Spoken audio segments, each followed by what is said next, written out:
Hello, I'm Quentin Parker, and this is the iPhone 7 review.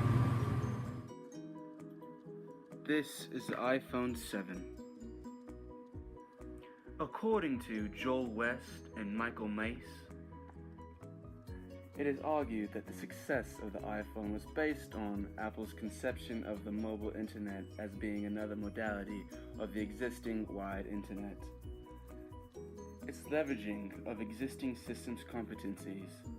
It has demonstrated how a promise to deliver the real internet was a core part of Apple's original strategy, and that iPhone users quickly showed an interest in the web browsing. Now, with the new iPhone 7 and 7 Plus, Apple offers the user with a blazing 3-time faster LTE, with 450 megabytes per second using 25 bands of LTE. Beginning with the iPhone 2G in 2007, Apple's evolution of iPhones has been refined to this piece here. The iPhone's classification is a physical, non-living and man-made product. In terms of visibility, the producers view the iPhone in a white box manner. They know everything that goes into the iPhone and what it can do. The consumers view the iPhone in a gray box manner. They have a broad understanding of the device, however, don't have a full understanding of what goes into the phone. Next, we have my grandmother, who views the phone in a black box manner and has very little understanding about what the device is. Starting with the iPhone 7 and 7 Plus distinction. What it is a smartphone, a communication device, a hard drive, a tablet PC, a stereo and speaker system, and a camera, all in one.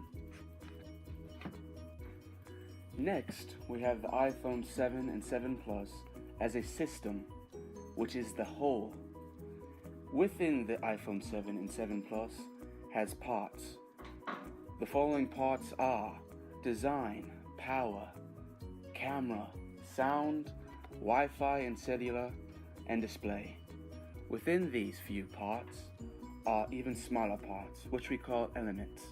With the elements within design are new colors, splash and water-resistant phone with a new home button. Underneath Wi-Fi and cellular, we have a 3 times faster LTE system using 450 megabits per second, while using 25 bands of LTE. With the iPhone 7 and 7 Plus, you can now answer your phone with Wi-Fi. Moving on to the elements of power. You have a universal USB charger, you can go into power saving mode, and you have the longest battery life of all iPhones. Using an A10 Fusion chip, your phone is now 2 times faster. Moving to display. There is a lot more colors in the color scheme. Your phone is 25% brighter, and you have a 3D touch. Onto camera. You have a 12 megapixel camera with image stabilization. You have a 7 megapixel FaceTime camera along with a quad LED flash, and now Apple has introduced 2 cameras that offer wider angles, 2 times optical zoom and 10 times digital zoom, which allows for portrait mode. Moving on to sound. There is a new stereo speaker system which makes the phone 2 times louder. Apple also introduces earpods with a lightning connector, which plug into the universal USB. There's also new Bluetooth AirPods. Moving on to the relationships between the iPhone 7 and 7 Plus, the consumer, producer, and competition, of which are all related. The consumer is related to competition and the producer. Along with the producer, there is a relation between them and the competition. and the competition is related back to the producer. On to perspectives. The producer, consumer, and the competition all have different views about the iPhone 7 and 7 Plus. Starting with the producer's perspective, they view the iPhone 7 and 7 Plus as a means of revenue. Moving on to the consumer, of which they view the product as a way of communication and the other subsystems we previously talked about. The competition views the iPhone 7 and 7 Plus as a means of innovation and new ways to create their own products. Now I will introduce my colleague, Raymond Wright. Next, we will talk about the spatial arrangement. For our Metasystem, we use Apple as a company. From that, we move down to the system, which is the iPhone 7 and 7 Plus.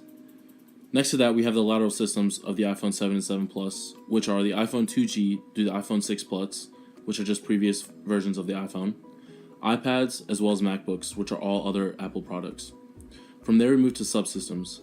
These include the power, design, camera, display, sound, Wi-Fi, and cellular capabilities of the iPhone. From there, we move on to elements, which we previously spoke about in the systems portion of our DSRP. Next is the systems boundary diagram. In this, we'll be talking about the inputs, outputs, internal and external feedback, as well as the subsystems of the iPhone 7 and 7 Plus.